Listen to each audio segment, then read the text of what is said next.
nyuma y'umunsi umwe arambwira ngo hahiye koko. Niko yeza kubwira. Yanditse ka message ngo hahiye koko. Nanjye ndamusubiza ngo hadashyase. Ubwo birarangira. Nyuma nibwo yaje kumpamagara. Ariko izindi ngende ebyiri nizi stress yo kwaka sori.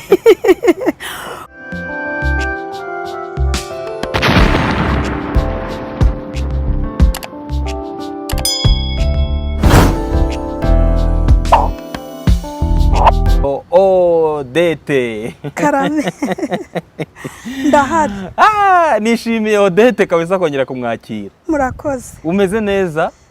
Cyane noneho bitandukanye n'ubushize. Nk'ibisanzwe rero ndabana muri Made in Rwanda usa neza cyane. Cyane. Urasa neza? Ni mu Rwanda byose. Urabona ko ibintu byo muri Amerika nto kibyambara hano mu Rwanda. Hoya wageze mu Rwanda nta mpamvu yo kwikomplika mu by'ahandi. Wadodeshereje hehe? Noneho ni iwacu. Ni wanyu muri Rulindo? Ubushize hari mu mujyi, uyu munsi noneho ni mu rugo. Oya nano ndabona ari sawa cyane kabisa. Unakudodera ubona ko nubwo ari muri Rulindo ni umuhanga cyane. Ndabizi ko abenshi biga bitandukanye. Ubwo nukuvuga ngo no mu cyaro abadoda bariyo. Terambere ryaraje ahantu hose. Yego. Hanyuma rero Odete tumaze icyumweru tuganiriye nawe. Ni umunyarwandakazi uba muri Leta Zunze Ubumwe za Amerika mu mujyi wa Texas. Niyo eta yacu. Abantu nabonye bavuga ngo ni hehe neza ngo ntabwo bahasobanukiye ngo bazajya bagusura. Eta ni Texas. Icyo twakwita umujyi munini ni Fort Worth. Noneho umujyi muto dutuyemo ni Harriton City. Harriton City. Umujyi wa Harriton. Ariko ubwo aha abantu bafokasinga neza ni Fort Worth nubwo nayo ari nini. Okay. Abantu nabonye bibaza batese ku kibuga cy'indege akora iki? Ku kibuga ni Dallas Fort Worth International Airport. Ukora ku kibuga cy'indege cya Dallas Fort Worth International Airport. Okay. Ubwo nyine abantu bashaka kuzabona Odete bari muri Amerika nababwira iki musanga kuri icyo kibuga. Hanyuma rero reka twinjire mu kiganiro. Waje hano mu kiganiro twagiranye ikiganiro ubabaye utishimye umbwira uti nkubwire niba uzabona sori nkabwira ntihumura bambi. Sori uzazibona nanjye mpita nyiguha ya mbere. Urambwira uti ndabyizeye. Baraziguhaye sori nyinshi cyane comments ibihumbi n'ibihumbi. Benshi bakubwira sori, abandi bakubwira bati oya, abandi bakubwira bati warababaye ariko wari kwicecekera byinshi cyane. Ubu ngubu Odete aje gushimira. Kandi gushimira ni ingenzi. Ubundi ndashaka rero nkubaza uko byakiriye cyangwa uko wakiriwe kugira wenda ngo utabatsiko y'ukuntu umugabo yabyakiriwe none turaza kubigeraho. Yego. Mbere na mbere ikintu ngiye gukora ndabanza nshimire Isimbi TV na Sabe wayo na Robert mu cameraman wanyu. Nibo bambere ngiye gushimira kuko nahanyujije amarangamutima yanjye cyangwa icyifuzo cyanjye. Naje nje gusaba sori ntago tubisubiramo, ababonye ikiganiro barabyumvise. Noneho sori ya mbere nabonye n'ubundi nshimira Isimbi TV ni ya Sabe. Ku Isimbi TV sori ya mbere mwampaye twayiguhereye mu kiganiro, mwayimereye mu kiganiro. None ndavuga ni wenda ubwo ya mbere ibonetse ubundi nge nashakaga byibura 5. Nibura 5 niko watubwira sori nibura nuko zabe 5. Mbonye yanyu mpita numva wenda ko hasigaye 4. Ikiganiro mukimara kugishyiraho hari umuntu wa gatatu muri comment yanditse sori 70 gukuba 7 ihangane 70 gukuba 7. Ndavuga ngo uyu mwe wenyine arahagije. Abantu bakurikiranye Isimbi TV nigeze ngira ikindi navuga mu byubahiro byabo uburyo bampaye sori umutima wanjye ukaruhuka. Uyu munsi ndishimye imbere n'inyuma. Ubushize abantu bavugaga ngo urakeye ngo ufite fresher ako byari inyuma imbere bitari. Warashize imbere ntago bye. Mu cyubahiro cyabo ndapfukamye mbashimira rwose. Nta buryarya burimo Sabe.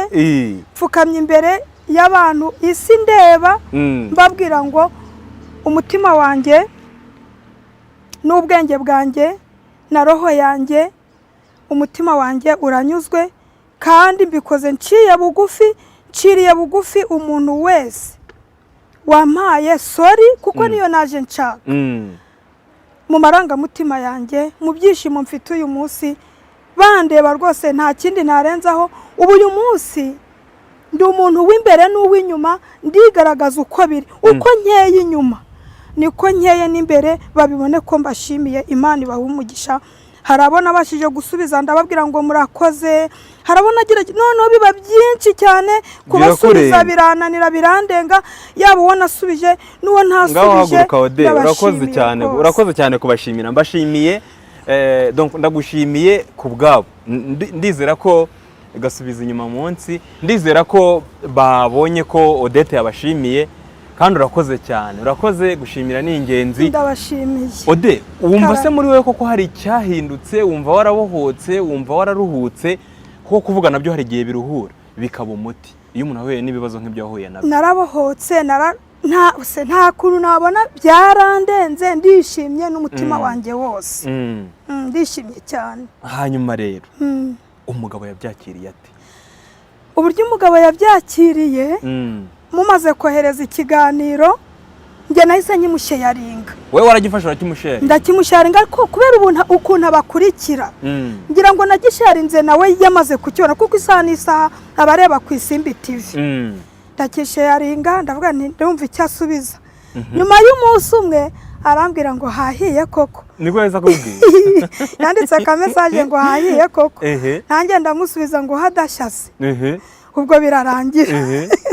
Nyuma nibwo yaje kumpamagara, telefone sinayibona.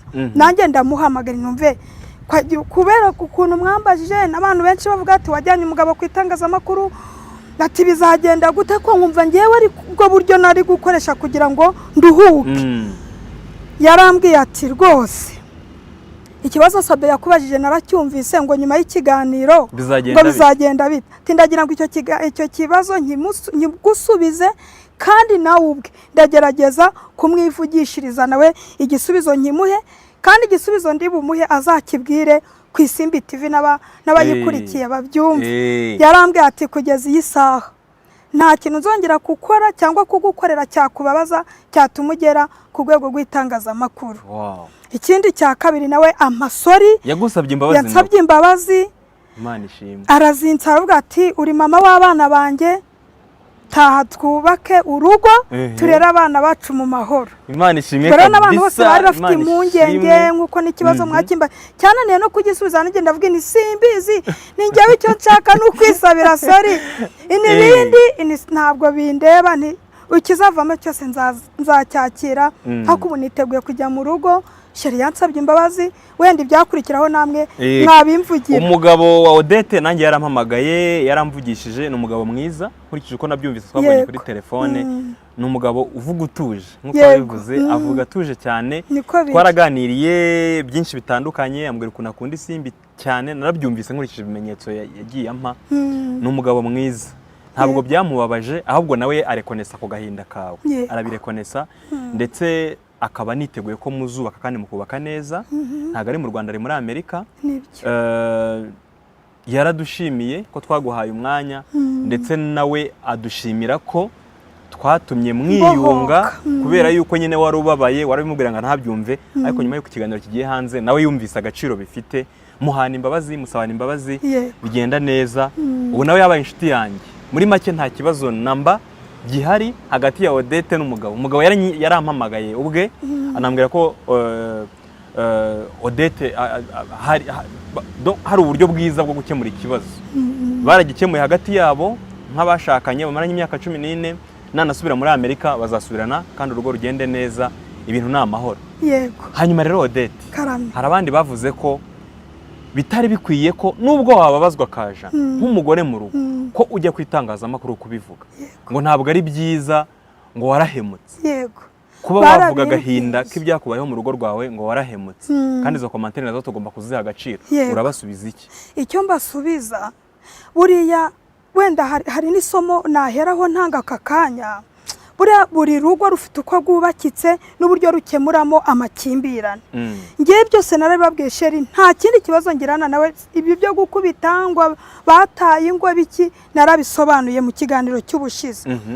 Kuba rero naraje ku itangazamakuru nta yindi shwange nari mfite ko nukuvuga ngo iyo umuntu atabashije kuvuga ngo ace bugufi akumve umuntu akavuga ati ntacyo nishinja nta nahantu mbona ikosa niyo wamuhamagariza umuntu ngo mwiyunge bamabukwe turabafite imiryango turayifite dufite abaturanyi no muri Amerika turufite abo twakwishyikiraho bitari ngombwa kuza mu Rwanda ariko igihe cyose umuntu atumva ikosa kwiyunga biragora navuze rero kanjye ku isi nta ruswa ihaba hano urumva wenda abarumva agahinda kanjye bakabasha kubyumva hari uwakumva ko na sheri yari kunyumva niyo mpamvu rero ubwo kugeza uyu munsi reka makure n'isomo kuri izi komenti ni nziza njye naje kuryama ngira nk'ikintu kimeze nk'iyerekwa sinzi niba nakivugaho gato nta kibazo mere kuri kiganiro cyangwa mbere y'ikiganiro nyuma y'ikiganiro na nyuma ya komenti nagiye mbona naje kuryama nkavuga ko mana kuki bamwe hari n'abamama banjye bashatse kunyanga ngo nari kubagisha inama ngo bakambuza kuza kwitangazamakuru nza kuryama ngira nk'ikintu cy'inzozi numva ni nkaho mbese naje kubona imodoka ebyiri imwe iburyo indi ibumoso iyi modoka yarimo umunyeshuri wiga nka kuri twiga muri auto école nanjye imodoka narayize ariko hano mu Rwanda zaranstressaga ibintu byo gushyiramo amavitesi yari yaranani bambwira no gushyiramo vitesi ya mbere ngashyira n'iya kane n'iya kabiri nkumva biri kunesha umutwe ariko wavuye mu Rwanda nta perimi ndayifite kuva 2010 twagiye na 16 mfite perimi ya 2010 nari nsanzwe mfite perimi ariko nyine kugira ngo njye ku mwanya wo gukora examen niga imodoka kwa kundi uburi umunyeshuri yari yarananiye ubwo noneho mbona imodoka ebyiri imwe irimo umunyeshuri na ntuza na mwarimu indi irimo wa muntu wari umunyeshuri uyu munsi noneho afite imodoka ye nta mwarimu urimo tugiye kugereranya noneho ngo imodoka n'ingo dufite uyu munsi n'abakurikirana isimbi iki kiganiro cyangwa se iyo nyigisho hari abo iri buze kubaka nubwo ngo iyo utarashaka hari umunyoko wanyu ashaka kukubwira mugenzi wawe wubatse ashaka kukubwira ati uzajya ubigenza utyo ni wa mwarimu uri kumwe n'umunyeshuri muri ya modoka birashoboka ko umuntu yakubwira ngo urugo rwubaka gutya zubahe nyoko bukwe zubahe umugabo wawe uzabigenze gutya ntukavuga ibindi bagukubita niko zubakwa hari umwarimu urimo hariya akwigisha imodoka akwigisha urugo nimvuga imodoka n'umushoferi bumve rwa rugo wowe utarageramo noneho igihe kirageze wabonye inama kuzaza ukubitwa riko zubakwa birarangiye igihe kirageze ugiye gushaka ni igihe kirageze polisi y'u Rwanda ikwemere kuzi gutwara imodoka iguhaye perimi mwarimu arasigaye ufashe imodoka yawe uyu munsi tuvuga ko ndi mu rugo rwanjye namwe muri mu rugo rwanyu buri wese afite urugo noneho nta mwarimu ugihari za nama twaziretse nta n'ukiziduha unone uri kuri vora wenyine niba utwaye imodoka wayikubita mu mukingo polisi niwe wiza guhana wayiparika washyiramo vitesi ya mbere cyangwa iya kabiri wakoresha speed nini cyangwa nto urugo n'urwawe ururimo nta muntu n'umwe uzakubwira ngo cishwa aha ngo nyura aha ngo katira iki kinogo nanjye ntwara imodoka iyo nyirimo mba ndi njyenyine nta muntu mba ndi kumwe nawe ngo ambwire ngo Odette iki ni ikinogo gikatire sinzi niba mubyumva nta muntu umubwira ngo shyira muri speed ya 70 cyangwa 50 mba ndi mu modoka yanjye uyiyoboye niyo nkoze speed mba nzi ko polisi iri inyuma iza kumpana ari polisi iza kumpana umumama waba warababajwe nuko naje ku Isimbi TV uyu muntu wese waba warumvise ko naje kuvuga ikibazo cyanjye ku rwego rw'itangazamakuru ubwo niko imodoka yanjye cyangwa urugo rwanjye ndi driver driver ndi driver w'urugo rwanjye nawe ufite ukuri utwaye waba ugwikoreye ku mutwe waba ari nyoko bukugikemura yaba ari niba ari abunzi ujya kuregera abunzi hari n'abajya kuri ribu ngiye waha niho cyakemukiye rero uremerewe ku mutima uza kugikemurira ku Isimbi TV kandi ko kuraruhuka ndaruhuka kandi rero wimbwira ngo nari kunyura aha kuko ntwaye urugo rwanjye ngenyine inama ntituzanga nabubatse mbere nitwanze ko batugira inama ariko hari ahantu ugera utwaye imodoka mu Bunyereri niyo nayo amashuri wize bakwigisha ntakore ukarwana n'imodoka ugahara ugashyiramo n'ubwenge bwawe n'ubutabaho kugira ngo imodoka uyigarure itakurengana. Ese ntihari igihe byanga imodoka zikaturengana kandi twarazize? Birashoboka ko wanasenya na za nama zose warazibonye. Ngewe rero nabonye urugo rwanjye imodoka yanjye nafungira amaferi ku Isimbi TV. Odette, uti buri muntu ni umudriver w'urugo rwe. Wabyigiyemo iki?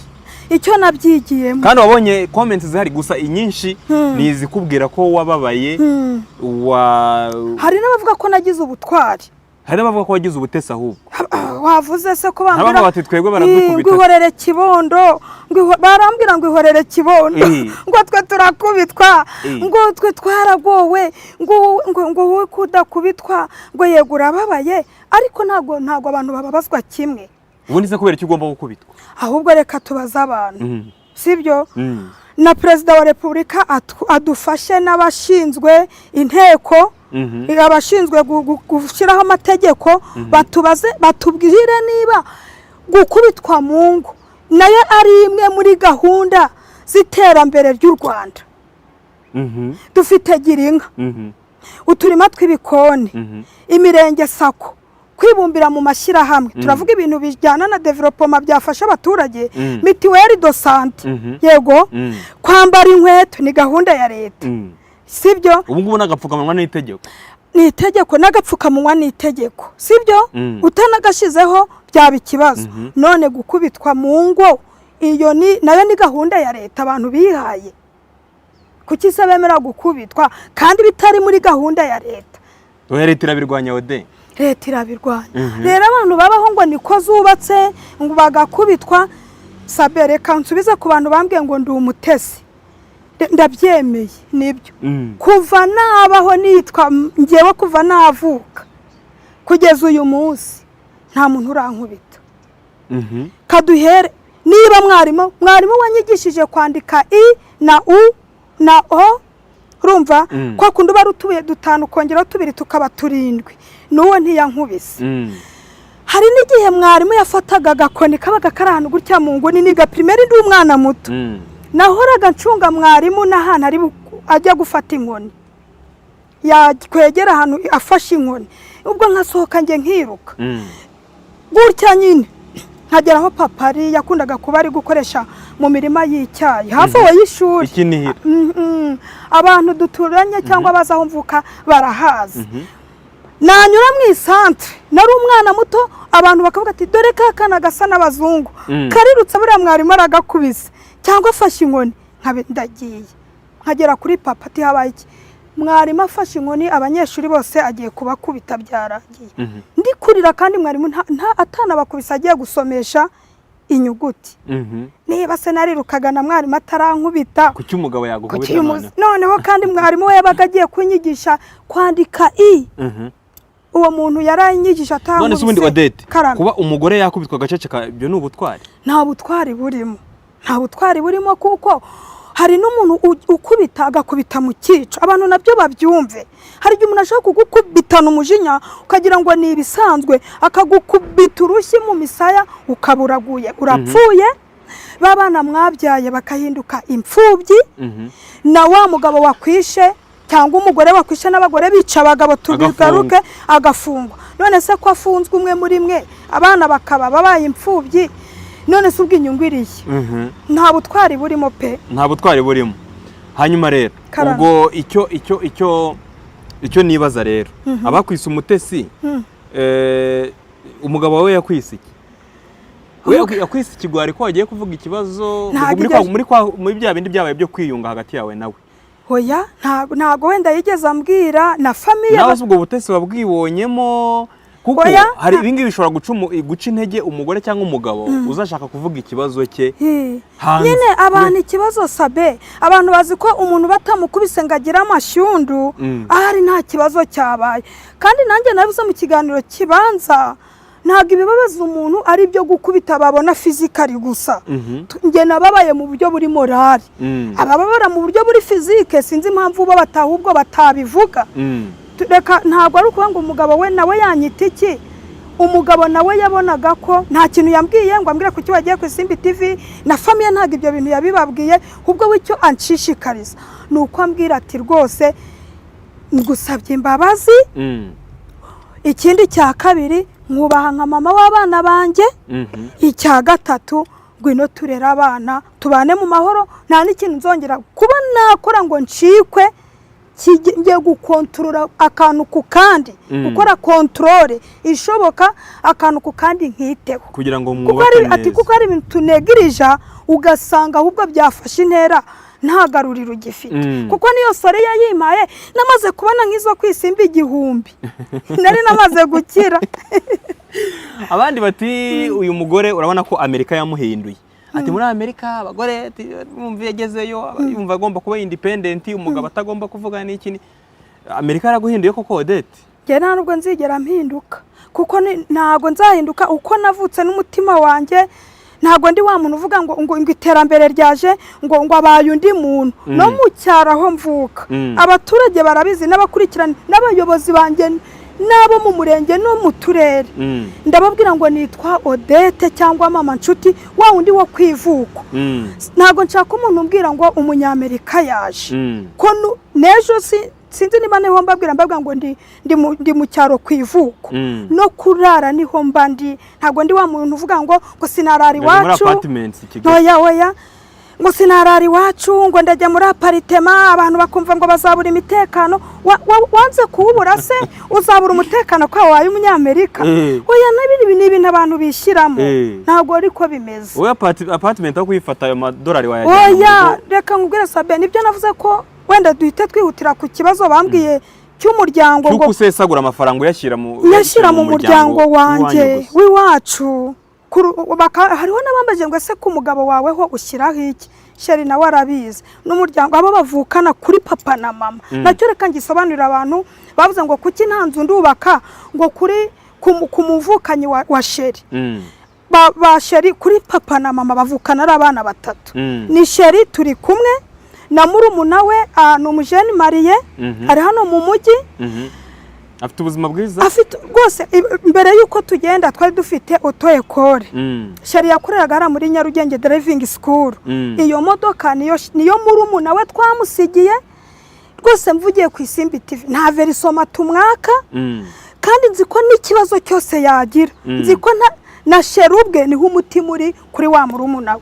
Wenda icyo namukorera nka murumuna we ni ukuvuga ngo wenda nka kuno umuntu ataha wenda ukavuga uti akira wenda $2 tungahe ushatse yagura icyo yashaka, ariko bitavuga ngo ni umukene wo kuba yampangayikisha. Kuki saba mu cyaro iwanyu batekerezaho bo ntabwo bifashije? Ubwo gato ndangize kuri Sheri, undi ni mushikiwe uri kuri papa na mama aracyari umuseribateri. Ntabwo ari wa muntu navugenda ngo yarashatse wenda ahinduka ukundi kuntu usabindushya, afite abana 4 biga za segonderi, wenda murihira abana 2. Oya, kuri Sheri ubwo abavukanyi basigaye mu Rwanda kuri papa na mama, ariko niko navuze tutagiye wenda kuri famiye za kuri, ubwo ni 2. Mushikiwe namuvuga nti amavuta, nkaba namuha amafaranga yo kugura amavuta akenda se, ariko icyo ntakora na Sheri yaba yagikoze kuko nta zindi mvunane zirimo. Ariko kuri nge uwo mushikiwe nafite ubuzima bwiza, yari kumwe na papa na mama aracyari mu rugo. Ntabwo arashaka. Nta kibazo ufitanye na famiye yo kwa nyoko bo? Ntacyo. Aravuga ngo ni muramukazi wanjye wenda ufite abana 2. Nkavuga ni wenda sinamuhaye wenda n'ibihumbi 10-20 byo kwishyura minervari ni umuseribateri.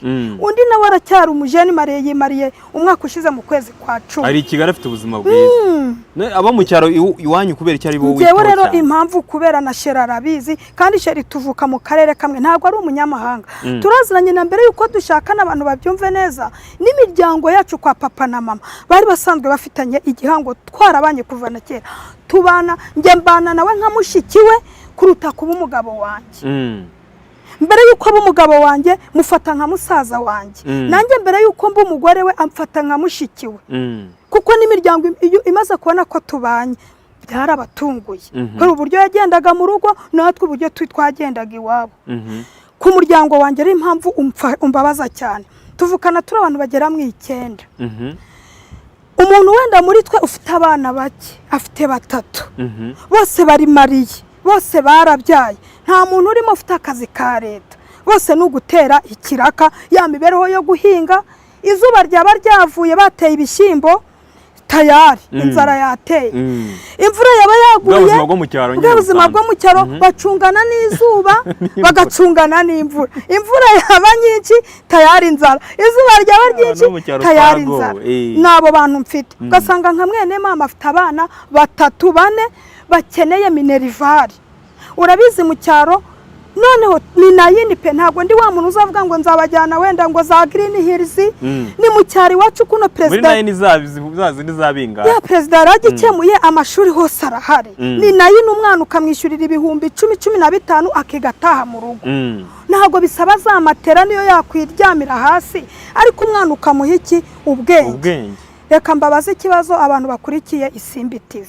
icyo kintu nshaka kugitindaho gato Sabe kuba byaharabo byacumuje nta kuntu nakwemera ko umwana wa mukuru wanjye cyangwa umwana wa murumuna wanjye yajya gusaba akazi n'urugero ko kwahira icyarire cy'umuturage cyangwa kumuragirira inka 2 pana zirazo mu mutara nyinshi izi ngize nye ukagenda bamuhemba 7 ku mwaka 7 ku mwaka none bakamugaburira bamubwira ngo ngo nango se twumva ngo afite nyina wabo muri Amerika barabivuga noneho wa mwana akava mu ishuri akajya kwaka ko kazi gaciriritse kubera ko mama we na papa we babuze ibihumbi 10 byo kwishyura muri nayini kandi abahirwe mfite ndabishoboye kuba ibihumbi 10 mu uzi ibihumbi 10 Sabe mu mezi 3 igihembwe cyo mu Rwanda se amezi 3 ngaho mbwira ibihumbi 10 mu mezi 3 nabibuze ngo nishyurire umwana wa mukuru wanjye yige areke kujya kuragira inka nako ubu nukorera mu biraro kwahira ubwatsi n'icyarire bamuhira ibiryo rimwe ku munsi nabyo bitafashije akarwara amaga ubwo rero abantu bacumujwe n'icyo rwose kumva ufite ikindi urundi rugero ukaba mfite nka mukuru wanjye ntabashije kwiyubakira iyo nzu hari mukuru wanjye nge mfite imfura ya mama yaratuye mu manegeka yayandi imvura kubita naba leta ivuga ati muri mu manegeka yo mu cyaro atandukanye nayo mu mugereka iyo mu cyaro handi imvura yajira kukumba ndamufata mushyira muri iyo nzu ubushize navuze ndi kubaka ntabwo ari pe ni yacu nk'umuryango handi nzajya ngera ku ivuko nkamenya ngo ndabona hurara n'uryame hasi ariko sinzashiramo umupangayi n'uwo tuvukana adafite aho abana we yari mu manegeka yayibamo akayigumamo nanjye najya nza akanyakira mu cyumweru mu kwezi mfite nkitahira ngaho amanegeka baramwimuye ngaho mbwira ukuntu president azatanga amabati y'abakene mukuru wanjye nawe atonde umurongo mu bagomba gufata amabati president yohereje 20 kandi uri muri Amerika kandi ndi muri Amerika mfite ubushobozi bwo kuyagura president nawe abyumvise ibyo bintu byamubabaza perezida byamubabaza ngaho mbwira bavuze bati uyu muntu witwa naka utonze umurongo mu mabati president yohereje afite murumuna we uba muri Amerika uti perezida yabyakira hoya byamubaza ahubwo twataha tukagaruka kubaka u Rwanda hano Amerika tukayivamo niba mwene mama agiye gutonda umurongo mu mabati president yohereje y'abakene kandi nge mfite ubushobozi bwo kuyagura kuki se nta ruhura president mu nkunga yohereje yama batagahabwa wa muntu wundi udafite uwayamugurira gishoboye kuyamugurira ntago nakwemera kwajya kuri iyo list icyo kirumvikanye icya kabiri mitiweri uzi ko bakora raporo y'abantu bataratanga mitiweri mu rwego rw'umudugudu isi 3 ku mwaka ibaza umuntu muvukana uri muri Amerika bakamushyira ku rutonde rw'abantu babuze 3 bya mitiweri bari igisebo kuri wowe ni igisebo kuri nge rwose abantu byacumuje na sheri turi kumwe icyo nzakora nzubaka urugo rwanjye urumva ariko n'umuryango ngumenye menye ngo abana bariga aho batabonye minerval wabonye igice mukuru wanjye nabona 5 nanjye nkabona 5 abana bige kera ababyeyi babo ni batangira kuba batagishoboye gukorana cya kiraka abana nta gipfu cy'uwiza hari igihe byashoboka nabo bakagira icyo abandi bati Odette izo ngendo rumva Amerika Texas wagarutse Kigali izo ngendo batizo ngendo iyo comment narayakiriye y'ingendo atahubwo uyu mugore ahora mu ngendo atahora mu ngendo ingendo zanjye nebyiri bundi z'ingenzi nebyiri gakuza hamwe nagombaga kuza gutuza bene mama no kubaka ya credit kandi ngomba kuyisinyira kuri tere ariko izindi ngendo ebyiri ni iziyi stress yo kwa Kasori ko mu kwa 12 ukuntu byakuvuna byaramvunye izi ngendo ebyiri nanjye ndabyemera ko umuntu akava muri Amerika atagize asaje gusaba sori none se kuki bumva ko nsesagura kandi nge nakize nge ndi driver nafungiye amaferi nabivuze na ingendo twemeranye ko ari ebyiri ariko izi ubwo mu kwa 12 nje kubesha umuryango kuri cya kibazo navuze n'uruguye umunsi rwo kuza kwa Kasori none se ko iyo ntarukorana none narabwe ngo sinzajya kwa makuru no gusenyukereka rero nazo zifite akamaro nubwo abantu nabo babifashe nabi ariko nazo zangiriye akamaro kandi ndacyariho ndagenda nkore akazi ndagafite aho iki cyuho cyaciye nemeye ko 100% nzongera nkahuzuza bambabarire nanjye mbasabye imbabazi mbikuye ku mutima abo byababaje mbasabye imbabazi nibyo ngibyo